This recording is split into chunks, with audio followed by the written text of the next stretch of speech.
இப்போ நீங்க தயாரா இல்லையே, நீங்க வந்து ஜெயிக்கிற இடத்துக்குள்ள நீங்க வந்து எல்லா கூட்டணி இன்றைக்கும் வந்து ஒவ்வொரு தொகுதியிலும் தமிழ் தேசிய ஆதரவாளர்களுடைய வாக்குகள் பிரிஞ்சு கிடக்குது. சீமானுக்கும் போறதில்லை, யாருக்குமே போறதில்லைன்ற ஒரு முடிவில் இருக்கு.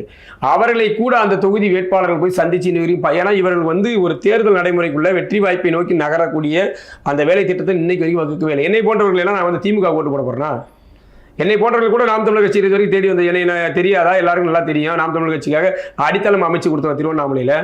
இன்றைக்கும் அங்கே இருக்கக்கூடிய நிர்வாகிகள் எல்லாருக்கும் என்னை தெரியும். ஆனால் என்கிட்ட பேசக்கூடாதுன்னு கட்சி வந்து உத்தரவு போட்டு வச்சிருக்கு. நீங்கள் நம்புவீங்களா தெரியாது. என் கூட நின்று ஃபோட்டோ எடுக்க பயப்படுவாங்க நாம் தமிழர் கட்சியினர். ஏன்னா எடுத்துட்டா கட்சி ஒழுங்கு நடவடிக்கை எடுக்கும்னு.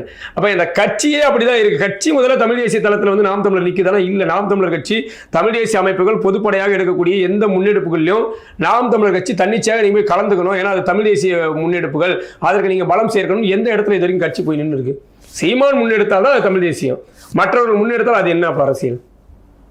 நான் நிறைய விடயங்களில் ஆதாரப்பூர்வமாக சொல்லுவேன். நான் பல முன்னெடுப்புகளை தனி அமைப்பாக நடத்த போது கூட நானே நேரடியாக அழைச்சி பேசியிருக்கிறேன். நாம் தமிழர் கட்சியினரும் ஆதரவு கேட்டிருக்கேன். நாங்கள் வந்து சிறப்பு முகாம் இழுத்து மூட சொல்லி திருச்சியிலிருந்து சென்னை தலைமைச் செயலகம் வரை ஒரு வாகன பரப்புரை எடுக்கிறோம். இந்த வாகன பரப்புரைக்கு காவல்துறை தடை போடுது. அதையும் மீறி நாங்கள் கண்டிப்பாக வருவோம். எங்களுக்கு உங்கள் பகுதியில் ஒரு வரவேற்பு கொடுங்க, ஒரு ஆதரவு கொடுங்க மட்டும்தான் கேட்டிருக்கோம். நீங்கள் ஒன்றும் எங்கள் வாகன பரப்புரையில் கலந்துக்குங்களான்னு சொல்ல. ஆனால் நாங்கள் திட்டமிட்டபடி வாகன பரப்புரை நடத்தினோம். இங்கு சென்னையில் வந்து கைதாகணும். ஆனால் ஒரு இடத்துல கூட சிறு சிறு அமைப்புகள்லாம் வந்து ஆதரவு கொடுத்தது. திண்டிவனத்தில் ஒரு அமைப்பு ஆதரவு கொடுத்தது, காஞ்சிபுரத்தில் ஆதரவு கொடுத்தது.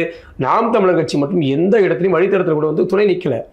ஏன் இந்த பார்வை உங்களுக்கு இருக்கு? சிறப்பு முகாம் இழுத்து மூட வேண்டும் என்பது என்ன என்னோட தனிப்பட்ட பிரச்சனையா?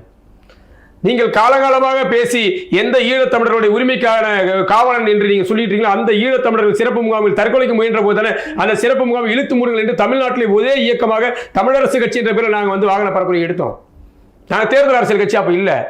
எங்களுக்கு உங்களுக்கு எந்த முரணுமே கிடையாது. ஏன் தமிழ் தேசிய அமைப்புகள் முன்னெடுக்கக்கூடிய எந்த ஒரு முன்னெடுப்புகளிலும் நாம் தமிழர் கட்சி தன்னிச்சையாக கலந்துக்க மாட்டேன்றீங்க? என்ன பிரச்சனை உங்களுக்கு?